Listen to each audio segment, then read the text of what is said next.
Okay, there was two things I didn't cover on this screen. Your stop button is kind of likened to a top stop on an OBI mechanical press. When that's pushed in, the press will not function, and everything won't function. It won't index. It won't do anything. To take it off of stop, you pull the button back out. Emergency stop fills all the power.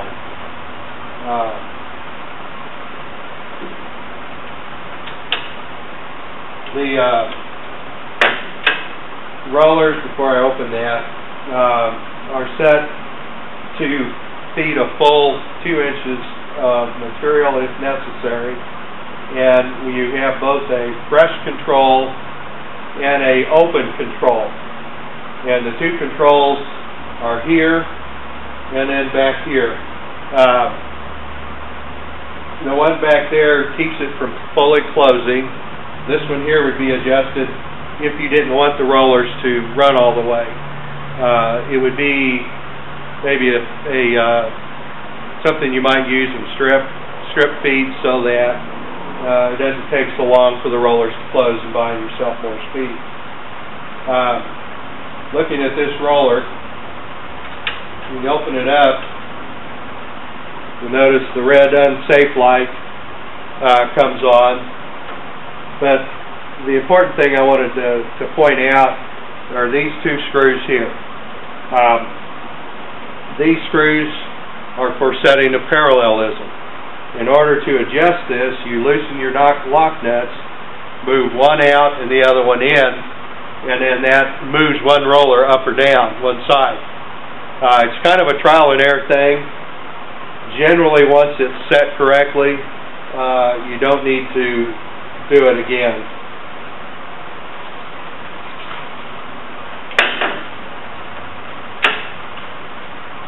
And your guards are equipped with switches.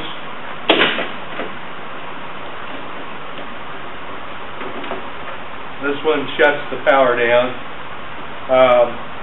When you open the roller and that danger light comes on, that doesn't mean you can put your little pinkies in there.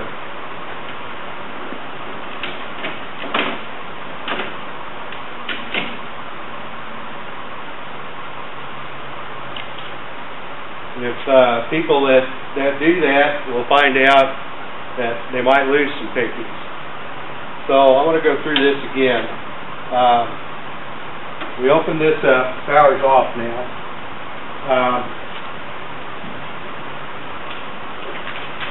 The only way your hand should ever go in this die area is with this block in place. It is now perfectly safe to reach in. It's important to have this plug-in on it because it's critical that you not start the press up with that block in it. It will damage the press. So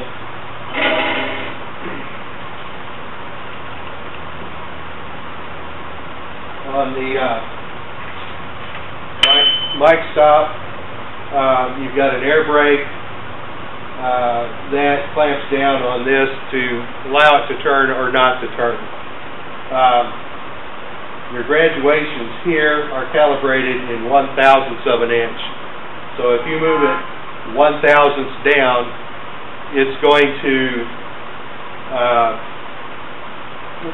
or move it 1 mark down, it will move it down 1/1000th of an inch. So you can very accurately set your depth of cut. And this kind of goes back to the pressure setting. It's kind of a which came first, chicken or the egg scenario, but how do you know if you're cutting off the pressure or cutting off the mic stop? And you really don't know unless you set one first. Once you run a job one time, then you can always record the pressure, or you can put that in job storage, and then you'll always know what it takes to cut the part. You only have to make minor adjustments as the die wears. I'm a believer in setting pressure first.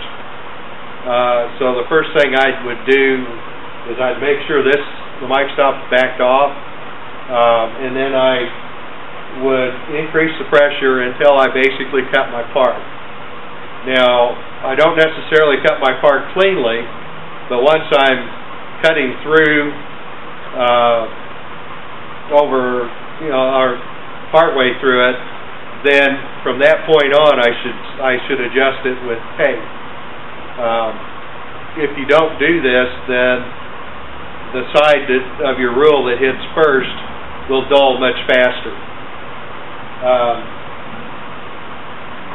So I would set my pressure, I would lock it in, and then at that time, after I tape, then I would bring my mic stop.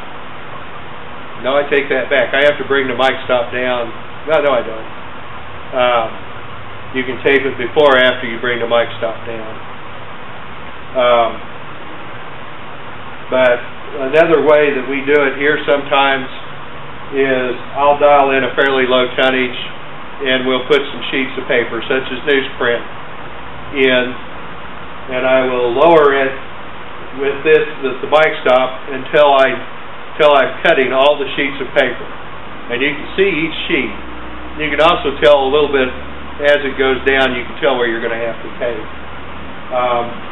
Once I'm cutting just through the part, or the paper, then I lock that in place and I'll leave it alone. There will be potentially need to readjust, but adjust your pressure first. Because once it's just cutting, that should be the right spot. Okay. We all had an oil leak when this came in that we certainly could confirm. It wasn't, however, the hose that we thought it was. It was an O-ring on this fitting in here. We put new O-rings on it and we ran it, and so far we haven't seen any more leakage. That's really the only thing I wanted to point out. Under here, we need to talk a little bit about how to put your stacker table back on also. It's critical that your second and third roll feed be parallel with each other. When I was down there, the way we set that is we used a tape measure, because that's all we had, and we crisscrossed. We went from the edge of the roller to the edge of the other roller. And that was just a place. We could have gone to other places, but that seemed like a good place. I think we actually just butted the tape up against that. So you do a diagonal. Those two measurements need to be equal. There's also a left to right adjustment that needs to be made. Ideally, you want to run in the middle of the last roller, so you've got to get the center of the two rollers in line with one another. This, however, is not nearly as critical as the rollers being parallel. And the roller parallelism can be adjusted. Basically, the easy way would be to loosen the bolts on the table and move the table a little bit. If I remember correctly, you can adjust the roller just a little bit in its mount. But for you to be successful, those parallels, that's got to be pretty darn close. It's not really a big deal if you don't get the table square, unless you're going to run 24.5-inch material.